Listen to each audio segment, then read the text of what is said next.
Bonjour chers amis les Sagittaires et soyez le bienvenu dans votre taroscope pour le mois de mars 2025. Ravi de vous retrouver aujourd'hui et j'espère que vous êtes bien. Alors dans cette vidéo mes amis, on va faire un tirage complet. On va demander des informations concernant tous les domaines de vie. Je précise que c'est un tirage aussi qui est valable pour l'ascendant, signe solaire, signe lunaire et signe Vénus dans le signe des Sagittaires. Après, n'oubliez pas, vous avez souvent toujours aussi d'autres d'autres vidéos qui sont déjà disponibles sur ma chaîne YouTube. Par exemple, les prédictions de l'année 2025. Dans ces vidéos-là, on a tiré des cartes et on a demandé des informations précises pour chaque mois de l'année. Donc, je pense que ce sera aussi intéressant d'aller voir un petit peu ce qui est sorti pour le mois de mars pour vous. Après aussi, vous avez toujours les vidéos, par exemple, de tirage sentimental, intemporel ou pas.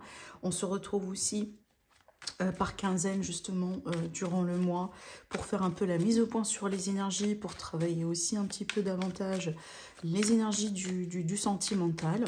Voilà, donc si vous êtes nouveau, nouvelle sur ma chaîne, n'hésitez pas à vous abonner. Je vous souhaite la bienvenue d'avance. Alors, c'est parti du coup, mes amis les Sagittaires. On va commencer tout de suite votre tirage. Pour les demandes de consultation privée, comme d'habitude, vous avez mon site internet qui s'affiche en dessous de toutes mes vidéos dans la barre d'infos. Là, vraiment, vous trouverez toutes les informations, mes disponibilités, les formules que j'offre. Voilà, tout, vraiment, vous trouverez ça sur mon site internet. Allez, on commence. Donc là, déjà, c'est votre énergie, votre état d'esprit aussi. Là, déjà, on va parler un petit peu de vos accomplissements. L'amour, le relationnel, le sentimental, le familial, le professionnel, le financier. Après, on va voir l'entourage, la vie sociale. Là, ici, on va voir l'aide, ce qui pourrait vous aider. Le défi, ce qui pourrait être aussi à travailler. Et on va finir avec le conseil. Alors, on va mettre ça ici. Et on va mettre ça aussi de ce côté-là. Voilà.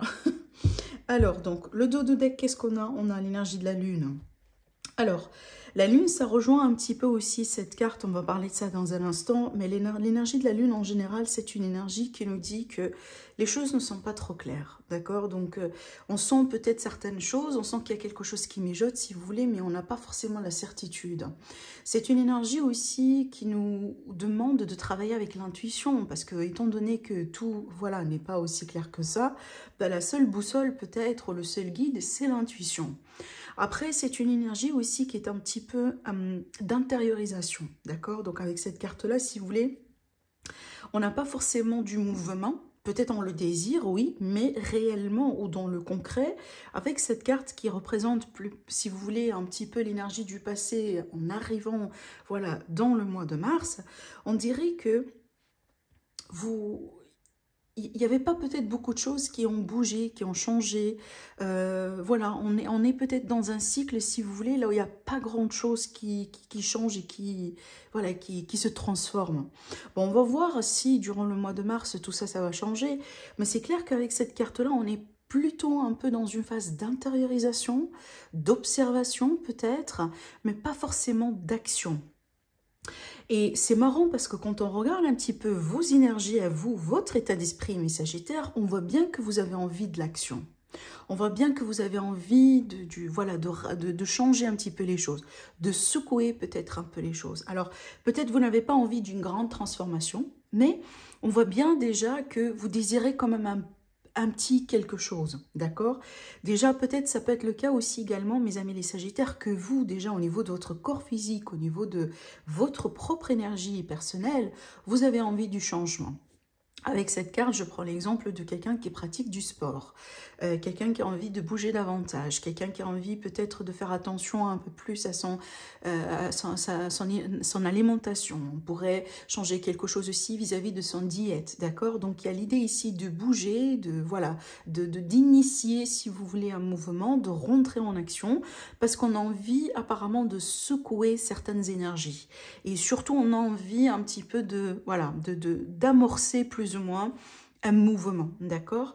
Alors, on va voir après par rapport à quel domaine au juste, mais déjà là, au niveau de vos énergies, de vos propres énergies, on voit bien que, voilà, on a envie un petit peu du mouvement. En ce qui concerne déjà vos accomplissements personnels, on a ici une carte qui est intéressante, qui est un petit peu reliée à cette énergie de la Lune, parce que le 7 de coupe en général, c'est une énergie de confusion. C'est pas forcément un accomplissement en soi, mais ça pourrait tout simplement me dire ici deux choses, mes amis les Sagittaires, pour vous. Alors, soit vous n'êtes pas sûr déjà en ce moment-là dans votre vie de ce que vous voulez faire, donc de ce que vous voulez accomplir. Peut-être que l'idée, vous avez des idées, mais vous n'êtes pas sûr forcément. Mais aussi, on pourrait parler de la deuxième possibilité qui est que, par exemple, oui, on sait bien ce qu'on veut, on sait bien ce qu'on cherche dans la vie. Par contre, on n'a pas forcément la solution de comment implémenter tout ça. Donc, on est bien un petit peu dans la confusion. On se sent peut-être un peu perdu par rapport à la concrétisation. Qu'est-ce qu'on doit faire pour pouvoir réaliser telle et telle chose dans la vie. Donc, on a bien ici un manque de réponse ou un manque de clarté vis-à-vis de certaines choses. D'où justement cette carte. Ça ne veut pas dire que vous n'allez pas avoir la possibilité d'accomplir peut-être un but ou un rêve ce mois-là, mais ça veut dire que déjà à la base on a bien de la confusion. Peut-être qu'on va devoir un petit peu prendre du temps pour bien analyser les choses, comprendre ce qui est à comprendre, mais surtout avec cette énergie-là, il ne faut pas non plus forcer les choses, parce que peut-être, voilà, on peut avoir une idée si vous voulez, mais c'est pas forcément la bonne idée ou le bon parcours à emprunter. Parce que comme vous pouvez le voir aussi avec cette carte et surtout la Lune, elles sont deux énergies similaires à un certain degré et qu'on pourrait aussi associer à tout ce qui est illusion. Ce qui brille, évidemment, ce n'est pas de l'or. Peut-être qu'on est intéressé par quelque chose en particulier, ça semble être prometteur, etc. Mais par contre, voilà, réellement, concrètement, c'est pas forcément ça. Quand on parle un peu ici de l'amour, du sentimental, du relationnel, on regarde bien, on a bien ici la carte du 2 de bâton, qui est une carte quand même encore intéressante parce que c'est une carte de choix. Et la carte ici du 2 de bâton en particulier, c'est l'énergie de quelqu'un qui se trouve entre deux chemins, vraiment dans un carrefour de chemin. On ne sait pas trop, est-ce qu'on doit aller à gauche ou est-ce qu'on doit aller à droite. Encore une fois, ça reflète bien cette énergie, voilà, de manque de clarté, manque de certitude. On attend peut-être un petit peu le bon moment pour faire ceci, pour faire cela. Donc peut-être que mes amis les Sagittaires, durant ce mois-là, surtout au début, moi je pense que c'est plutôt le début du mois, qui peut ne pas être trop, si vous voulez... clair pour vous, c'est pas peut-être un début qui va vous ramener peut-être la grande clarté que vous cherchez, mais je pense qu'au fur et à mesure, ça va changer un petit peu, d'accord? Peut-être que vers le début du mois, évitez justement de prendre des choix d'ordre radical ou d'ordre définitif, parce qu'on pourrait le regretter, effectivement, d'accord? Alors ici, je reviens sur notre carte, le 2 de bâton, qui représente, comme j'étais en train de vous le dire, le carrefour de chemin. On est face à deux choix importants, voire même plus. On ne sait pas trop ce que c'est, d'accord? Alors, il est possible qu'on est face à une période décisive dans une relation, peut-être une relation aussi qui passe par un parcours assez compliqué, d'où la confusion, d'où les émotions. On a envie d'avancer, mais en même temps, voilà, on ne sait pas trop vraiment si ça vaut le coup ou pas. On ne sait pas trop si la relation, elle va tenir un petit peu plus dans l'avenir ou pas. Donc voilà, les questions sont là, mais les réponses, pas forcément. Maintenant, on pourrait parler de l'hypothèse d'un ultimatum. Alors peut-être que vous avez posé un ultimatum à quelqu'un ou on vous a posé un ultimatum. Encore cette position de choix qui n'est pas du tout facile. Maintenant, on peut être aussi avec des amis sagittaires qui sont dans des démarches de rencontre. Peut-être que pour le moment, vous n'êtes pas forcément ou officiellement avec quelqu'un, mais voilà, vous sortez, vous mettez en avant, et peut-être que vous allez quand même avoir des choix à faire vis-à-vis d'une personne en particulier, voire même plusieurs personnes ici, dans le but de savoir, est-ce que voilà, c'est quelqu'un qui m'intéresse, est-ce que ça vaut la peine peut-être de continuer à avoir cette personne. Voilà, encore une fois, c'est à vous de voir, mais je pense qu'ici, une parmi les choses que vous devez vraiment gérer ce mois-là, c'est peut-être dans certains cas le manque de certitude, à la limite tout de suite, d'accord?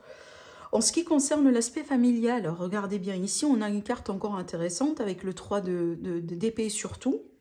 Alors évidemment, ça peut être connecté, le familial et l'amoureux sentimental. Après, dans certains cas, ça peut ne pas être connecté. Donc il est fort probable que dans votre couple, ça va. Mais par contre, ici, on a une situation familiale qui vient un petit peu vous gêner. Après, le 3 d'épée, on dit souvent que c'est une énergie justement de déception. Une énergie de Oui, dans certains cas, oui, on pourrait l'associer à cette notion de tristesse, de déception, de vraiment un coup un petit peu qui est difficile un peu quand même à avaler, mais ça pourrait être aussi une situation générale dans la famille qui vous tracasse. Peut-être que vous vous prenez la tête par rapport à quelqu'un dans votre famille, justement, que vous aimez. Je prends un exemple, hein, par exemple, vous avez une sœur ou un frère qui passe par une période difficile dans son couple et vous vous prenez vraiment de la peine pour votre sœur ou votre frère. Voilà, alors c'est pas l'idée que vous êtes touché par cette problématique, mais effectivement, vous faites de la peine pour ce membre de la famille, évidemment, qui tient à vous, d'accord? Alors, je vous laisse le soin d'interpréter encore une fois ces énergies selon ce que vous vivez. Après, vous pouvez me le dire aussi au niveau du commentaire, hein, comment cette énergie pourrait vous parler dans votre vie privée. Après, on pourrait aussi parler de rupture familiale.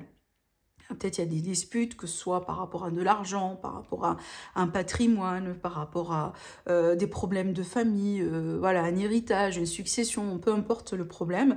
Il y a peut-être des choses ici vraiment qui sont un peu délicates au sein de la famille qu'on doit gérer, voilà, hein, peut-être chercher une solution qui n'est pas du tout facile. Donc d'où vraiment cette difficulté, parce que c'est une peine et c'est une difficulté. Hein. Le 3 d'épée, on le sait, c'est pas une carte vraiment qui nous dit que tout, voilà, il facile ou tout. Non, on a bien un défi ici à relever et c'est un défi aussi qui peut causer quand même, ou qui peut avoir un impact, si vous voulez, sur l'émotionnel. Par contre, en ce qui concerne le professionnel, ici, on a vraiment complètement une énergie différente. Surtout ici, j'aime beaucoup cette énergie parce que c'est une énergie paisible. C'est une énergie d'appréciation, c'est une énergie d'aide, d'entraide. Donc ici, dans le pro, peu importe si vous êtes salarié ou indépendant ou peut-être retraité, mais que vous avez des petits projets, donc là, on va parler vraiment dans votre vie, de votre vie active d'une manière générale, c'est une carte vraiment qui nous parle bien si vous voulez que les choses se passent un petit peu, voilà, tranquille. Alors peut-être qu'on a de l'aide entre-temps, des gens qui s'intéressent à vous, des gens qui ont envie de vous, vraiment de vous voir réussir, peut-être on vient vraiment vous encourager à telle et telle épreuve ou à tel et tel passage dans votre vie, mais il est très clair que pour moi, le 6 et surtout l'énergie du 6, c'est toujours une énergie d'équilibre. Vraiment, les choses sont tranquilles, sont voilà, c'est impeccable, hein, plus ou moins. Peut-être c'est pas encore une fois le mois là dans lequel on pourrait attendre une grande transformation dans le milieu professionnel, mais certainement c'est un mois dans lequel vous allez vous retrouver et retrouver peut-être de la sécurité et de l'équilibre dans votre vie active et dans votre vie professionnelle. Et tant mieux, parce que apparemment on pourrait voir ici déjà que le milieu familial, ça va demander un petit peu plus votre focus, votre énergie. Peut-être que vous allez devoir gérer une situation, voilà. Et donc ici, on pourrait quand même noter que le milieu professionnel, apparemment, ça va pas être un milieu qui va vous poser un problème ce mois-là. D'ailleurs, ni le milieu financier, parce que quand on peut voir ici, comme on peut le voir avec le 6 de bâton, qui représente les énergies des finances pour le mois de mars 2025, on voit bien que là, on est face à une énergie de victoire, de maîtrise, de triomphe, de reconnaissance aussi. Donc, je pense, voilà, l'argent, ce mois-là, je pense que ça va être quand même, à la limite, le milieu financier pour ce mois-là, mes amis, les Sagittaires, va être quand même un milieu, voilà, où ça va vous ramener quand même des énergies agréables.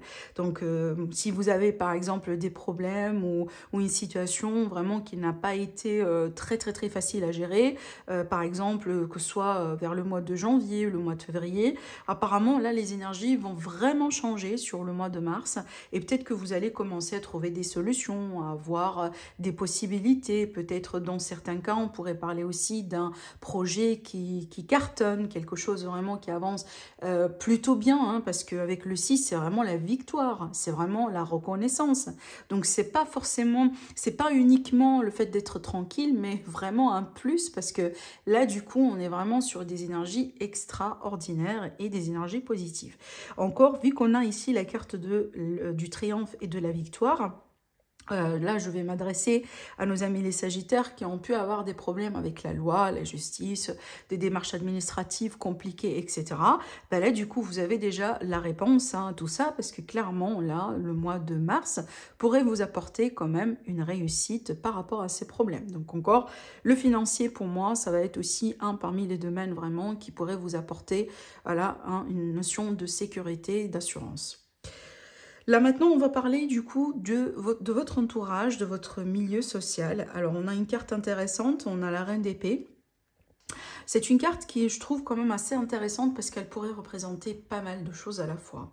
Parce que oui, on pourrait parler ici de relations, parce que là, c'est l'énergie de quelqu'un, évidemment. Hein, donc, voilà. Vous pouvez avoir la possibilité de rencontrer quelqu'un. Ça pourrait être aussi une rencontre amicale. Voilà, quelqu'un aussi qui pourrait vous intéresser, qui pourrait devenir une personne importante dans votre vie d'une manière ou d'une autre. Avec la Reine d'épée, donc là, on va parler un peu d'un signe d'air. Pourquoi pas les Gémeaux, les Balances et les Verseaux. Maintenant, ça pourrait aussi quand même représenter l'énergie d'une personne, par exemple, dans votre entourage, qui a une certaine connaissance, surtout ici. On cherche vraiment quelqu'un qui a, par exemple, hein, je prends l'exemple d'une personne qui connaît, voilà, qui est experte plutôt du côté, je sais pas moi, tout ce qui est banque, tout ce qui est argent, finance, tout ce qui est loi, justice. Voilà, donc un consultant, une consultante, donc quelqu'un peut-être dans votre entourage qui, voilà, qui a une certaine connaissance vis-à-vis de certains domaines dans la vie et qui pourrait peut-être vous aider, voilà, vous amener des réponses par rapport à une démarche administrative importante ou quelque chose d'important dans votre vie. Donc là, on pourrait déjà vous montrer que vous pouvez compter sur quelqu'un qui pourrait vous aider dans une problématique ou dans un domaine en particulier. Je reviens peut-être ici à cette situation avec la famille. Peut-être vous allez devoir demander conseil ou demander voilà, des informations peut-être à quelqu'un dans votre entourage qui pourrait parfaitement vous ramener cette aide. Maintenant, là, du coup, je vais partir dans une autre théorie, étant donné que c'est un tirage général, évidemment.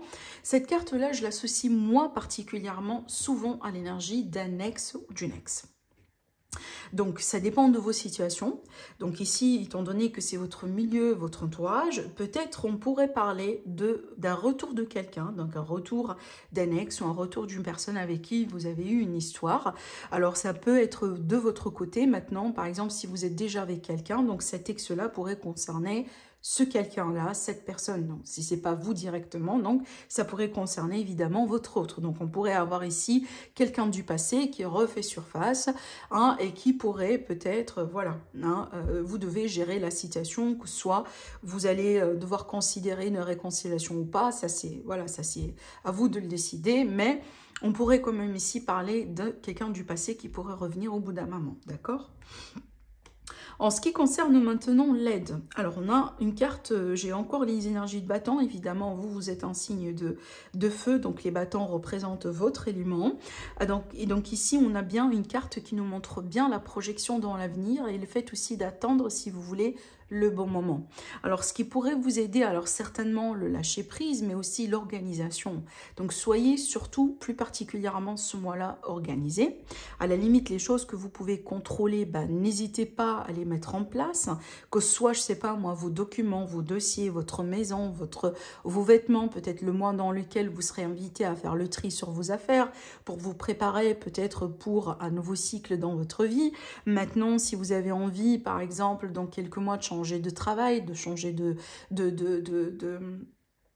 carrière, donc il est peut-être important pour vous ce mois-là déjà de commencer un petit peu, de préparer le terrain, parce qu'ici avec la carte du 3, on n'est pas forcément sur le résultat, on se projette vers le résultat, on se prépare pour un résultat, pour un accomplissement, pour un objectif, mais le résultat n'est pas forcément ici, mais déjà à la base, on est déjà sur la bonne voie, hein, sur la bonne trajectoire, d'accord? Voilà ici, donc ce qui pourrait vous aider vraiment, c'est le fait de prendre ce mois-là comme un temps vraiment pour vous organiser par rapport à tout ce que vous avez envie de faire peut-être sur l'année ou sur le reste de l'année 2025, voire même le mois prochain. En ce qui concerne aussi le défi, ce qui pourrait représenter le défi, c'est marrant parce que c'est une carte aussi qui est sortie pour pas mal de signes de zodiaque. Moi, je me demande d'ailleurs si c'est pas une énergie universelle, plus ou moins. Alors, le 4 de coupe, c'est une énergie d'ennui. C'est vraiment l'énergie de quelqu'un qui s'ennuie rapidement. Et c'est l'énergie aussi de quelqu'un, si vous voulez, qui tombe tout de suite dans ce piège. Là où, par exemple, on questionne ce qu'on a, on questionne la valeur de ce qu'on a. On a certainement de belles choses dans la vie, la santé, peut-être le fait d'être aimé, le fait d'avoir des enfants, le fait d'être bien entouré, le fait d'avoir un travail, le fait d'avoir une sécurité, tout ce que vous voulez, tout type d'abondance ou plutôt de bénédiction que vous avez dans votre vie, ça, ce sont les choses que vous avez déjà. Maintenant, cette carte nous représente souvent l'énergie de quelqu'un qui cherche vraiment la chose qu'on n'a pas. Donc, on dirait ici qu'on oublie certainement ce qu'on a au bout d'un moment parce que voilà, on n'est plus concentré là-dessus. Et par contre, on change notre focus et notre énergie envers quelque chose qu'on n'a pas, qu'on ne contrôle pas, qu'on n'a pas pour le moment, d'accord? Alors, ça peut être aussi une carte qui est associée à l'énergie de quelqu'un, d'un rêveur, par exemple. Il n'y a rien de mal dedans, sauf que le problème, c'est qu'il ne faut pas rester trop dans les rêves, il ne faut pas non plus se déconnecter de la réalité. Hein. C'est bien aussi d'avoir des objectifs, d'avoir des rêves, des ambitions dans la vie, mais voilà, il ne faut pas non plus vivre dans les rêves et dans les objectifs. Il faut des fois aussi, voilà, revenir sur Terre et mettre les pieds sur Terre, justement, et apprécier quand même ce qu'on a dans la vie et vivre aussi dans le moment présent. Ça aussi, c'est très important quand même. C'est un peu ça, votre défi, mes amis, les Sagittaires, apparemment, ce mois-là. Maintenant, quand on va passer un petit peu quand même sur le conseil pour pouvoir clôturer le tirage, on a encore une carte intéressante qui nous ramène un petit peu à ce choix-là, ce fameux choix par rapport au domaine sentimental, amoureux. Alors, la carte de l'amoureux, c'est une carte de choix par excellence. Donc, il est très clair ici que vous serez quand même face à un carrefour de chemin important, peut-être d'ailleurs sur plusieurs aspects de votre vie, mes Sagittaires. Et donc là, le conseil, ce que je pourrais vous donner, suivez votre intuition, mais surtout ne forcez pas les choses si vous n'êtes pas sûr, si vous manquez de clarté, si vous manquez de certitude, ne forcez pas les choses et surtout évitez de prendre des choix qui sont vraiment irréversibles. Ça, c'est très important. Dans un moment d'incertitude, il ne faut pas prendre des risques. Il faut vraiment minimiser les risques le plus possible. Maintenant, c'est une carte aussi également, donc là, on pourrait l'associer un peu encore au domaine sentimental relationnel. Ouvrez-vous à des possibilités. Surtout là, j'ai un message très précis à faire passer. La prochaine personne avec laquelle vous pouvez être, mes amis les Sagittaires, elle pourrait vraiment être différente du type de personne, par exemple, que vous avez l'habitude de rencontrer ou avec qui vous avez l'habitude d'être. C'est pour ça que je vous ai dit, essayez d'être un petit peu plus ouvert d'esprit. D'accord? Parce que là, du coup, vous pouvez être surpris par rapport à, par exemple, la prochaine personne avec laquelle que vous allez déjà rencontrer ou avec laquelle peut-être vous allez avoir une belle histoire à vivre. Voilà. Donc voilà ce qu'on pourrait vous dire, mes amis les Sagittaires, par rapport à ce mois-là. Prenez bien soin de vous et je vous dis à la prochaine. Au revoir.